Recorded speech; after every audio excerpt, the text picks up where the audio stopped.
friends? We are back for another episode of Catherine's Quarters, and I'm so excited to bring you our first guest for this season. We're going to talk about everything from Thursday night football to previewing the games for Sunday.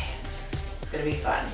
A lot. Everybody, say hello to David Nace. Hello, everybody. How are you? So excited to have a lifelong Detroit Lions fan with me today. Absolutely. We are going to talk about the Eagles-Lions game, so this only seemed appropriate. Absolutely. So, let's start out with Thursday's game, though, because you watched Thursday's game, first game of the season. I did. It's super exciting, too. Bills, Rams. Now, going into the game, did you think the Rams were going to... You know what? I had high hopes and expectations for the Rams, but I was not surprised with the outcome. No. whatsoever. It was good, though, right? It was a great game. Josh Allen threw his 2 interceptions in the beginning of the first half. A little nervous. But then they got a little bit together. They scored a lot, so They did. It's always helpful. And I don't think the score was indicative of the game necessarily. What do you think was the biggest play? Well, there were several. Okay. But I do think that one of the biggest plays, and probably one of the biggest highlights that we all know, if you got an opportunity to see Thursday's game, was Josh Allen's stiff arm. And I think we all had the opportunity to talk about that. And that was amazing, not only because of the play itself and what he was able to do on that play, on that drive rather, but at the same time, I think that was a complete momentum shift. Yeah. They were already pulling away, but that was the nail in the coffin for them at that point. It took all the life out of the Rams. It was a good one, and I was very happy because, you know, my fantasy team, you know how many fantasy teams I have. I'm very happy my fantasy team had 75 points. Cooper Kupp, Josh Allen. Kudos to you. Gabriel Davis, thank you very much. We appreciate you. You were winning on both sides. I know you didn't know who to root for or what to do, but the key players in your fantasy that needed to perform did. So They got it done for me, and I appreciate them. They did.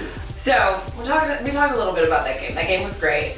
We'll see how the rest of the season goes because the Rams, they're Super Bowl champions. So They are.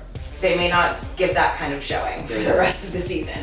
But we should preview the Eagles-Lions game because hello, I'm an Eagles fan and hello, he's a Lions fan. I know. So from a I said it like under my breath. Yeah, you did. I was like very loud and boisterous like all Eagles fans are, and you were very much like, oh yeah, people don't like the Lions. Like all the Lions fans. Yeah, that's how that goes. So we're going to the game on Sunday. That's going to be so fun. I'm excited. We are very. So, what are your expectations for the game? Because you guys got Aiden Hutchinson in the draft. DeAndre Swift is a very nice running back. Yes, you know, he is. Jared Goff is around. He's there. Yeah, I was wondering what you were going to say about Jared Goff. But he's there. He is there. That's what he is. He's there. He's the one, you know. There's possible potential there with Jared Goff. Yeah.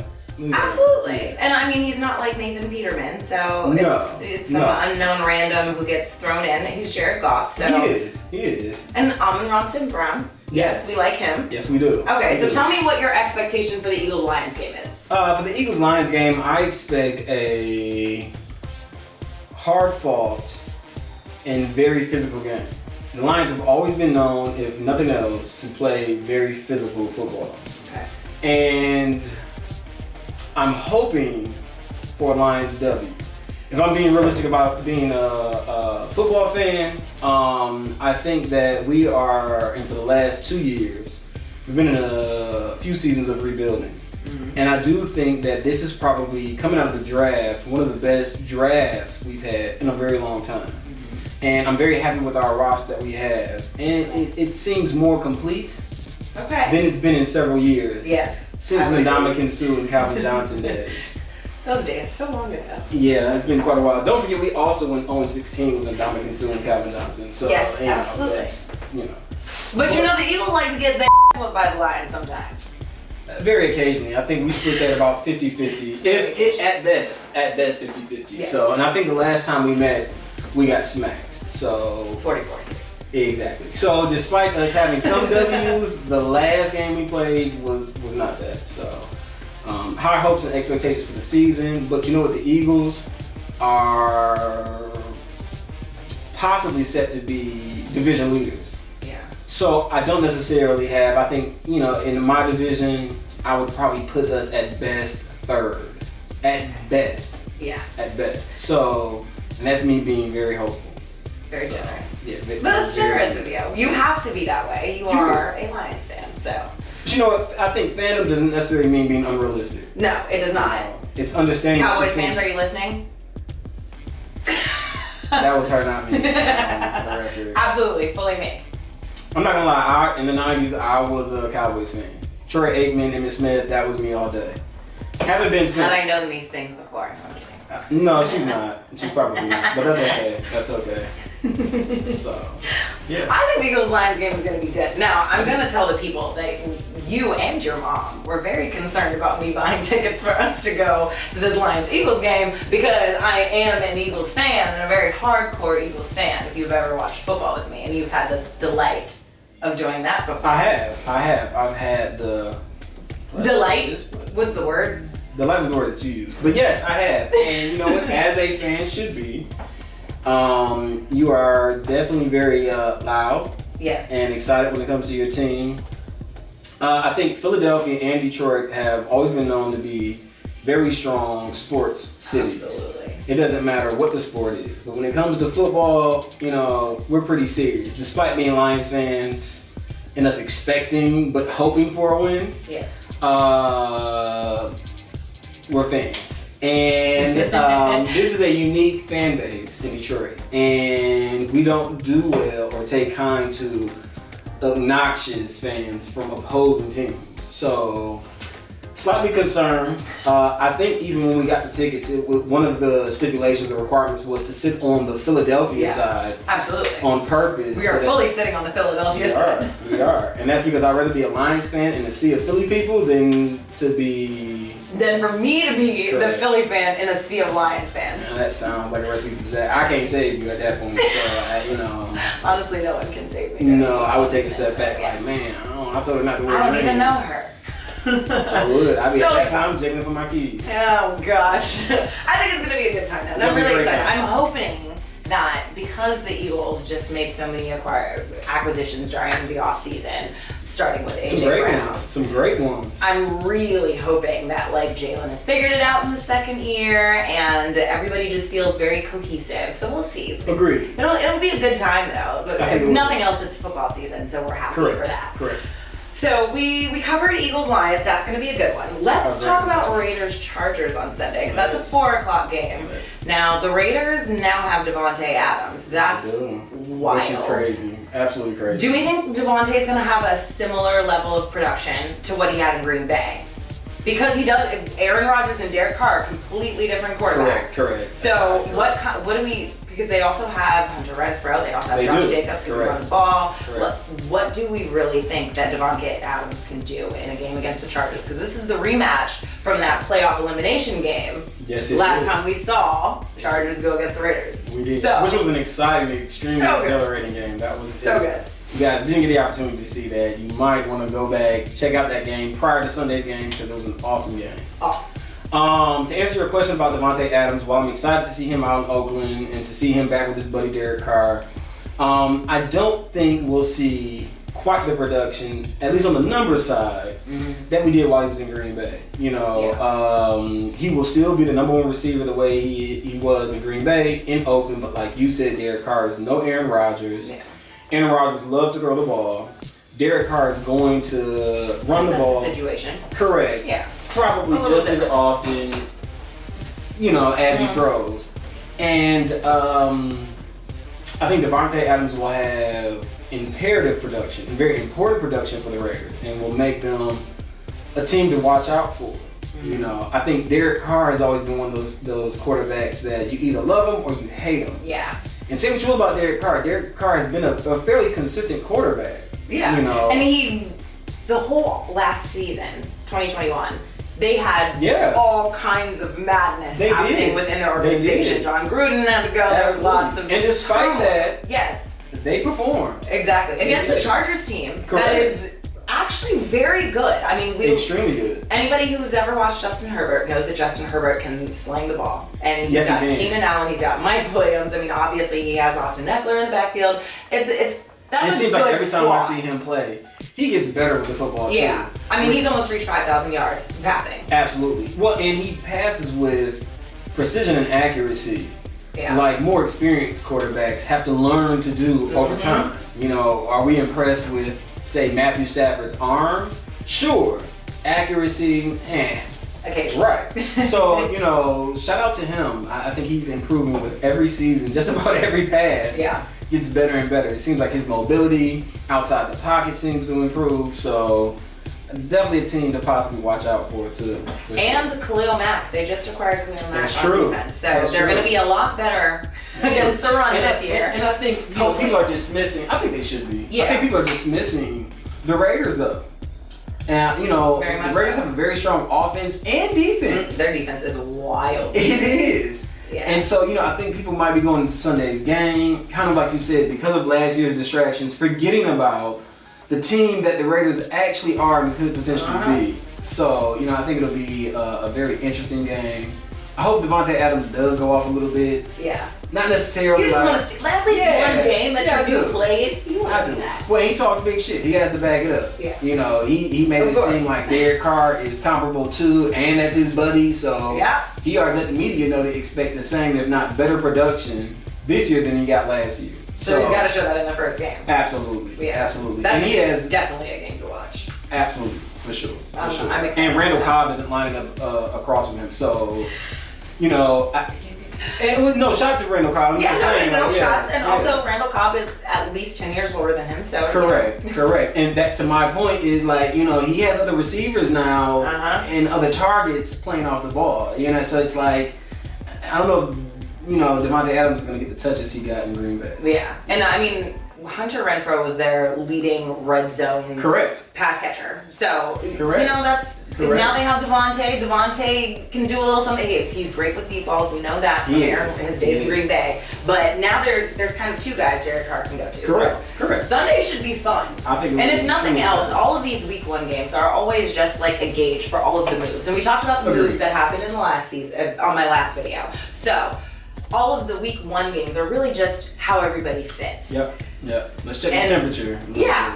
So we're gonna also check the temperature of the Chiefs and the Cardinals. That'll make me because the Chiefs, there was lots of off-season news. Cardinals, kind of the same. I mean, to be fair, the moves didn't happen. The moves didn't happen. Kansas City, but because Kansas City, But the news about Kyler was a lot. All over the place. And now that he got the contract that he got, I think there are a lot of expectations on him. Expectations are super high when you don't have DeAndre Hopkins due to the suspension. Rondale Moore has now been listed out. I think it's a hamstring or a knee, whichever one it is. So they're gonna have their work cut out with a Kansas City offense. That is clearly going to be able to put up points. Absolutely. I mean, I love Mecole Hardman. He's been there. They kind of have their rapport. But Patrick Mahomes now has Juju Smith-Schuster, and he also has Marquez Valdes-Scantling, and obviously he still has Travis Kelce. So there's that. Which is bananas. Yeah, I mean Kansas the plethora. City is absolutely. Their offense is just bananas. Now Juju, I've always loved him as a receiver, even in Pittsburgh. But it'd be interesting to see him in KC. For some reason, it felt like towards the end of his time in Pittsburgh. I don't know if it was all the AB stuff that was a distraction the last 2 or 3 years in Pittsburgh, but it just seemed like the personality wasn't there. I mean, he was such a personable and good receiver that he possibly could have even been at one point in time the face of the NFL. Say what you will, not because of just because of his production, but personality and production. That always yields you. Absolutely. And then it seemed like the last 2 years in Pittsburgh, it was like, dang, Juju does still play. Yeah. So I almost forgot that Juju existed in the NFL. I will not lie to you. And it's not because he's not a great receiver. No. It's just because there's just so much that's happening in the Steelers organization. I don't even know how that snuck through the back door. That didn't even make news like that. No. That Juju went to KC. No, it was like there and gone. Because everybody wanted to talk about Tyreek going to Miami. Because obviously that's going to be interesting to watch. Not so much Week 1, Miami against the Patriots. It's really not the greatest thing to talk about. Because it's so much unknown. Tua and Tyreek have never done much of anything except for give us highlight reels from training camp. But Belichick wants to make Mac Jones, the next Tom Brady. So. We like Mac Jones. Absolutely. Do we not? Absolutely. And I love Bill Belichick, so. I like Mac Jones, though. I love Bill Belichick. I absolutely love him. I think he is. Didn't know that. It's interesting. Yeah, okay. I just think he's so fun. I think it's funny the way he interacts with the media. So I love that relationship that he has with them. So, but back to the Chiefs Cardinals because I just want to know. out of all three of the games that we talked about, I need score predictions. I need score predictions for Eagles-Lions, score predictions for Raiders-Chargers, score predictions for Chiefs-Cardinals. And this is literally just based off of the moves that have happened and what you can expect from a Patrick Mahomes or a Derek Carr or a Jared Goff, if you please. You know, for whatever reason, it doesn't matter what our roster looks like for the Lions. In the red zone, we're a 3-point kind of team. Yeah. Always have been. You know, now we might get to 27 with 15 damn field goals. But, you know. Very true. Yeah, absolutely. So, you know, I don't think, and like I said, I think it's going to be a hard hitting game. I think it's going to be a physical game. I don't expect to see a shootout, you know, especially not with our quarterbacks. You know, now Jalen can throw. I think I would rate Jalen above Jared, but he also hasn't had the opportunity to truly shine as a true starting quarterback yet either. So I don't think this will be a shootout. I think it'll be a fairly low scoring game. If I had to put a score on it, I would say Lions 24 to Philly 17. Okay. That's what I'm hoping for. It's a nice little. I hope that doesn't happen. Yeah, I don't either. I mean, I want it to be an exciting game, but I just know both teams are going to have a stronger defensive presence than offensive. So I don't expect a high score game at all. The defenses, that's a fun matchup. I'm excited. Absolutely. Okay, so even though our secondary always gets burnt. But okay, go ahead. We won't. Yeah, and AJ Brown and yeah, exactly. No, we're gonna get smoked in the backfield for sure. Yeah, we're gonna get smoked. No, but it'll be fun. Yeah. Because the Eagles, we're similar to every other team in the NFC, where we can mess up something that seems like that's true too. Check the box on paper. That's true too. But we're the Lions. I think we're the only NFL team to go 0-16. So there's also that. And I don't think our secondary has been good since we lost I don't know, that whole Darius Slay secondary.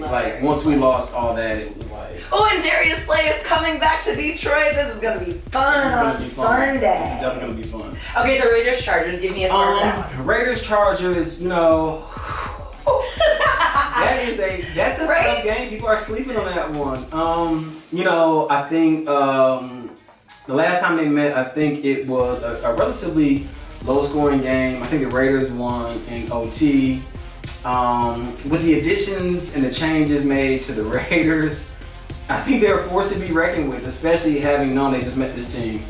And they put out a W. If I had to put a score on that game, I would say, that could be a little bit more of a shootout. Yeah. And that I'm predicting.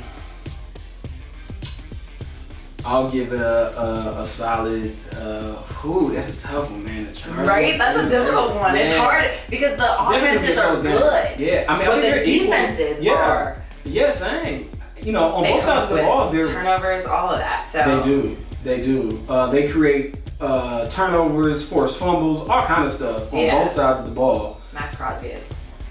FMBs. I don't even know how. If I was Justin Herbert, I would be dreading Sunday. Absolutely. The only reason why Justin Herbert has a chance is because he's as elusive as he is in and outside the pocket, and he has the arm that he can. He's the only person that I've seen outside of the sprinkle of quarterbacks falling to the ground can sling the ball still, and get it to the intended receiver. Yeah.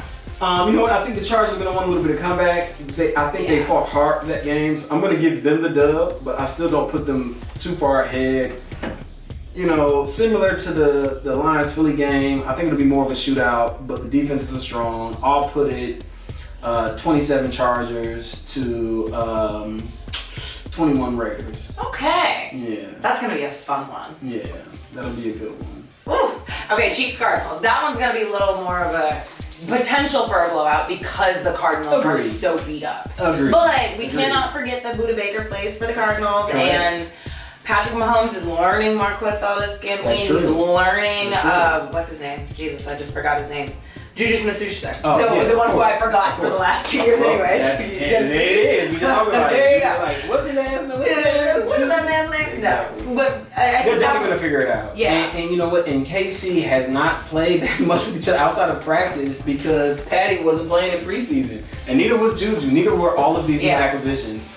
So I do think there's a potential for Kyle to slip one away from the Chiefs, believe it or not, because I can see Andy and them just deciding that, hey, look, what we're going to do here is figure each other out. And if this is a sacrificial game for us to get on one accord and to figure out what we're doing, so be it. Because we're going to be in the playoffs regardless. Yeah. So who gives a damn about our record? Andy's a smart guy. Andy's a smart guy. Andy's a great coach. I love Andy. His records don't always reflect. I love Andy Reid. I do too. I'm just saying his records don't always reflect. You're right. How great of a coach he is. Yeah. If I had to put a score on that one, I think that's a little bit of a sleeper and a potential upset, believe it or not. It seems very one-sided. Kyler is a really good quarterback. He is. I think he's a really good quarterback. I will say that. He is. And believe it or not, I think Patrick Mahomes is a great quarterback, but believe it or not, he can go 50-50 under pressure. He can either get frazzled or have composure. He can do some Matty Stafford shit where he can trick off the ball. Yeah. Trying to sling it, trying to do sidearms, trying to do all type of shit, and can lose the game if it's a close game. Now, if it's a blowout, then it's KC's game to lose. Yeah. But if it's a close game, that KC defense, I mean, I feel like we've talked about the KC defense a little bit in recent years where they've kind of flamed out in moments where they should have gotten it together. Correct. I don't know. That KC defense always kind of gives me, I don't know what I'm going to get. I do agree. The biggest plays, and then other times you're like, what the hell happened there? Yeah. Like, where are your safeties? Like, what where are your miscue? Correct. What happened? Yeah. And they look at each other confused. Like, did no one know what route they were running? They're not seeing them line up. You didn't see two people in the slot. Like, what happened? So, I think that that's possibly a sleeper game that Kyler can sneak one out. I don't see a lot of high-scoring games. This one might be a little bit more high-scoring, but I see a lot of games. I don't see anybody breaking 40. No, so that's not. This one, a very close game, something similar. I might give them, a. Who do you think is going to win? Let's do that for this game, because this game is so... Yeah, it's difficult. It's hard to put a score on that one. I think the Cardinals are going to pull out the W's on that one, though. I love that, though. I'd be really excited for the Cardinals to win. I would, too. Especially when you don't have DeAndre Hopkins. Correct. I will forever and always remember DeAndre Hopkins and Kyler Murray in that game that lost me $400 on my fantasy FanDuel, and I was really upset about it. But... You were playing against Kyler Murray and DeAndre Hopkins, so, to be fair... Very frustrating. 5 seconds left. But either way. No, Sunday's going to be a good slate of games. There's obviously Tampa Bay and Dallas, but that's too hard to, that one feels way more. Absolutely. We wouldn't get any value of what's going to happen until after the game. So we can talk about it all day. We know what Dak Prescott is. We know what Ezekiel Elliott has been and could be this year. We know what Tom Brady is. We know who Mike Evans is. But there's so much that still feels up in the air with those two teams about who's going to beat who. There's no clear cut that they should be the winner, but they made these acquisitions in the offseason, so they should win. Dallas lost Amari Cooper to the Browns, and Zeke hasn't been the same since 2019. So, that's generous. I was like, man. It's generous. But on the other side, Tom Brady also lost his very favorite, Rob Gronkowski. Mike Evans is going to be wide receiver number 1. Right. They have Leonard Fournette, but it's so much of it feels more like that game is going to come down to which coach can figure out what play makes the most sense at what time. If you make that decision, then how much faith do you have in Mike McCarthy to... None. Right, so then the Cowboys lose. To be fair, I would love for the Cowboys to lose. You know what? I would too, but I don't know who and don't take this the wrong way, because I actually don't dislike. But I don't know who I would want in that situation to lose more. Yes. The Cowboys or Tom Brady. So it's like choosing between the two worst evils ever. Yeah, it's like, who's the lesser of two evils? In that case, it's Tom Brady. He's by far the lesser of the two evils. Yes, absolutely, because no one has time for Cowboys fans to be barking and chirping for the next. Fans. I'm not sorry. He might be. I'm not. Y'all know she's in your division, so she's supposed to hate y'all. Yeah, I'm supposed to hate all Cowboys fans. So, outside of all the rest of the games, I do want to ask you about Lamar Jackson. Yeah. Because Lamar Jackson represents himself, right? Mm-hmm. So, this contract situation with him, if you were a quarterback in the league and you were Lamar Jackson quarterback in the league, correct. Lamar Jackson, who everybody said can't throw the ball, just fine. figured out how to throw the ball. Look, what would you do if you were Lamar?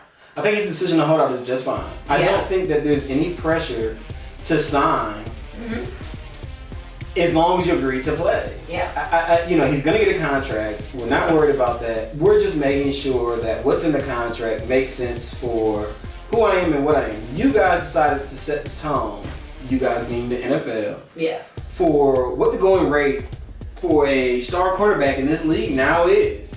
I am Lamar Jackson. Watson blew that whole thing apart. Come on now. And not just Deshaun Watson. We just talked about Kyler Murray's contract. Yeah, that's true. Kyler Murray's contract. It's a nice contract. It's a great contract. Yeah, really nice contract. It's a great contract. Yeah. So, I mean, if we're talking about 3, 4, 5 different quarterbacks being paid better than Lamar Jackson, I think he has some grounds to be like, hey, we need to figure out this number. Yeah. So, I don't think that he's doing anything wrong. I don't know how great he is in terms of navigating the space as an agent. Yeah. I think that's always weird when a player just decides to represent themselves because that's a lot to carry on.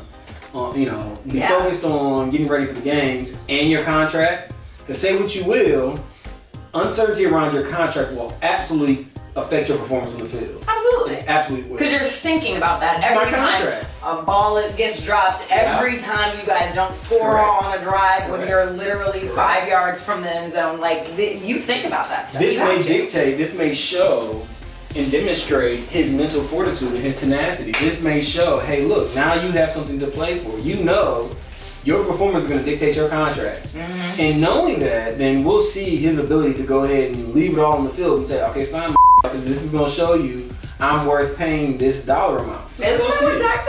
Dak bet on himself and he had to figure out how he was going to get paid. Jerry Jones was going to pay him because Jerry Jones is who Jerry Jones is. Well, I don't know. But he was acting funny with Dak. But he was acting funny publicly. I think Jerry Jones, regardless, was going to figure it out because he loves Dak. He does love Dak. He loves Dak.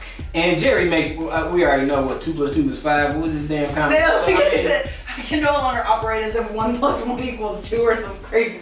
It's like that's. It was very Jerry Jones-ish. It made sense. It's like, you know what? That's exactly why you guys are first round exits every year. So. That is it. All right. Well, you've done a great job of interviewing me, which I thank you so much for. But Ms. Warren, I need to get your takes, your picks on Sunday's games. So I need Philly and Detroit. I need Arizona, and I need Chargers and Raiders. Give me your picks for Sunday's games. Okay, Eagles-Lions. I need a score, by the way, for that one. Okay, Eagles-Lions. I think you're going to be sad, but I think the Eagles are going to score a lot. We already talked about your corners not being the most favorite. And the fact that Devonte and we have AJ and Jalen can run. I just feel like we're going to score a lot, and so I'm hoping that's what happens. I really do think the score is going to be like 35-17. It could be closer to 27-17, but I'm going to err on the 35 side. Okay. I'll give you that. I need them to come out and like make a statement because we've been talking all off season about how they've acquired AJ Brown and they've acquired Hassan Reddick and everything's supposed to be so amazing. I need you guys to show us that in the first game against the Lions team. I need that. You guys definitely have rhyming reason to do that. Yeah. And the Lions would be the team to do that against. So absolutely. You definitely don't want to have a season opener and take an L to the Lions. No. Not probably the best way to start. No, especially the way people have been talking about the Eagles' offense specifically. Right. We cannot have an amazing offense on paper and then come out against the Lions and score 10 points. No. That's unacceptable. I would agree. So I'm hoping for that outcome, but we'll see. Okay. Raiders-Chargers. Let's see. Raiders-Chargers. That one's really hard. Because Raiders-Chargers is because we just, that last time we saw them was so unreal and it went to overtime. But I do think the Chargers will pull it out just because Derek Carr and Devonte Adams, obviously they have their little Fresno connection and all of that. A little bit of chemistry, yeah. But that's also, what, are we 7 years from that time where he's been with Aaron Rodgers and who knows what that chemistry is going to look like. And I just think the Chargers are going to want to, take it to them because they're the reason that they didn't make it to the playoffs last year. So here we are. Yeah. I think that that's going to be a big factor, just the mindset in terms of going into the first week of this season and wanting to just like shellac them. Couldn't agree more. They need a good revenge game. Yeah, I don't know if I can give you a score for that one. I feel like that one's probably going to be a high-scoring game though, because those offenses are like really potent, and yes, the defenses are quite good. Matt Crosby can get Justin Herbert on his butt, but I don't know. I really feel like the Chargers are going to just pull that one out in. I'm not going to say blowout fashion, but I do think that it's going to be a little less. We're not going to get overtime. That's not going to happen, but I do think it'll be a little less close. Okay. I do think the Chargers will kind of take that first matchup. As far as the Chiefs-Cardinals, that one's real difficult. But maybe not so, because the Cardinals just don't have a whole lot. I know you picked the Cardinals, but I do think that the Chiefs may just pull that one out. I think the Chiefs may just. To your point, with them being so beat up, though, to your point, Cardinals are extremely beat up. Very. Yeah, so if we're talking about a full roster of healthy people, it may be a closer game. Yeah. Than people would anticipate, but the Cardinals are just completely depleted. So. Like depleted. Yeah. So I don't know. I think the Chiefs probably take that one. I don't know if I can give you a score for that one either. That one's. I'm good with no score. Those two games are difficult to put a score on. They are. I think the Lions and the Eagles. Eagles. I gave you hard questions. You did. You gave me good questions. I think, I'm excited to see Lions in action. I'm excited for Sunday's game. And excited that Katherine has decided to bring you guys along to get a first-person view of not only the Lions and the Eagles game, but of Ford Field and of the city of Detroit, man. We love Detroit. Absolutely. But shout out to you for bringing along all of your viewers and followers to see and get a first-person view of Ford Field and of season opener. Different than what you get from everyone else. Absolutely. I agree. Well, thank you so much for just deciding that you really actually would like to come and sit and talk to me about football. Because my followers know I literally am always wanting to talk about football. You also obviously know I always and only want to talk about football. Absolutely. So it's like, thank you. And as a faithful watcher and subscriber, I was fully aware of what I was getting into. I mean, I think you're a wonderful interviewer. You have a beautiful personality, and it's always great watching KQ's. It's full of laughs, entertainment. I see your personality. Shots. Yeah.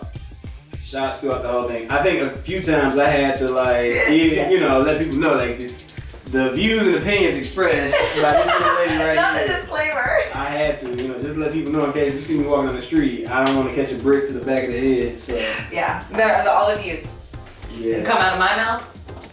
Definitely hers and hers only. My so yeah. But you guys definitely have to make sure that you are watching, subscribing, follow me on Twitter, follow me on Instagram. Always football content, literally always. All social media, it'll be tagged at the bottom. Just make sure, because tomorrow is going to be a great time. So much fun. My first time at Ford Field. Yeah, it'll be fun. And Lord knows I'm going to be very, very loud. So we'll see how it goes. You guys have to check and make sure that I make it out alive.